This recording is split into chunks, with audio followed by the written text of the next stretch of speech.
समर सिंह का ये गाना चूहे मोर जवानी के बाद चूहे मोर पलानी, जो सावन का पहला गाना है समर सिंह का, वो यूट्यूब पे आज ही अपलोड हो चुका है। गाना जैसे यूट्यूब पे आया, काफ़ी सारा उस पर व्यूज आने लगा है, काफ़ी लोग उस पर रील्स बनाने लगे हैं और गाना उनका काफ़ी ज़्यादा ट्रेंड कर रहा है। और गाना में ये समर सिंह गाना गाए हैं और गाना का म्यूजिक भी काफ़ी अच्छा है। रॉकी उसमें म्यूजिक दिए हैं, सुनील यादव उसका गाने को लिखे हैं। काफ़ी अच्छा गाना है। गाना इसके पहले जो गाए थे उन्होंने भोजपुरी अश्लील गाना जो गाए थे चूहे मोर जवानी, उसी पे गाना ये आया हुआ है। लेकिन गाना काफ़ी अच्छा है, गाना पे अच्छा खासा व्यू आ रहा है और गाना आज ही आया है। अभी आए हुए 8 घंटा हुआ है। 8 घंटा में काफ़ी ज़्यादा व्यू आया है गाने पे। आप लोग को बहुत बहुत धन्यवाद देना चाहूँगा 8 लाख व्यू पहुँचाने के लिए उस गाने पे। और काफ़ी अच्छा उस गाने पे रिस्पॉन्स मिल रहा है। उम्मीद है कि आप लोग उस गाने को और भी ज़्यादा पसंद करेंगे।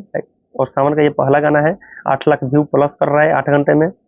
और आप लोगों से उम्मीद है कि बहुत ज़्यादा आप लोगों ने व्यू दीजिएगा, उस पर काफ़ी अच्छा प्यार दुलार दीजिएगा। और वो गाना को अगर आप लोगों ने नहीं सुना है तो गाने के जाकर एक बार जरूर सुनिएगा। गाने का बोल है चूहे मोर पलानी, जो बोलबम का पहला गाना है, सावन का पहला गाना है समर सिंह का।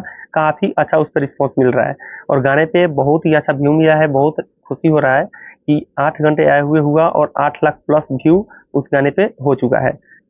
आप लोग वीडियो को ज़्यादा से ज़्यादा शेयर कीजिएगा। उम्मीद है कि गाना आप लोग को अच्छा लगेगा और गाने में कहीं से कोई अश्लीलता नहीं है, कहीं से कोई दिक्कत नहीं है। हर चीज़ उसका बेहतर है। गाना का क्वालिटी से लेकर के गाने को बनाने में काफ़ी अच्छा उनका मतलब परफॉर्मेंस रहा है और गाना काफ़ी अच्छा है। गाने को आप लोगों ने अगर नहीं सुना है अभी तक तो जा करके गाने को जरूर सुनिएगा आप लोग एक बार। बाकी मिलते हैं नेक्स्ट वीडियो में, तब तक के लिए जय हिंद, वंदे मातरम। गाने को आप लोगों को सुनिए और ढेर सारा प्यार आशीर्वाद दीजिए। 8 घंटे में 8 लाख व्यू गया है तो गाने को कम से कम 100 मिलियन तक पहुंचाइए, 50 मिलियन प्लस पहुंचाइए गाने को और काफ़ी खुशी मिलेगा उस गाने को सुनने के बाद आप लोगों को। और गाना काफ़ी अच्छा है, आप लोग गाने को ज़्यादा से ज़्यादा शेयर कीजिएगा।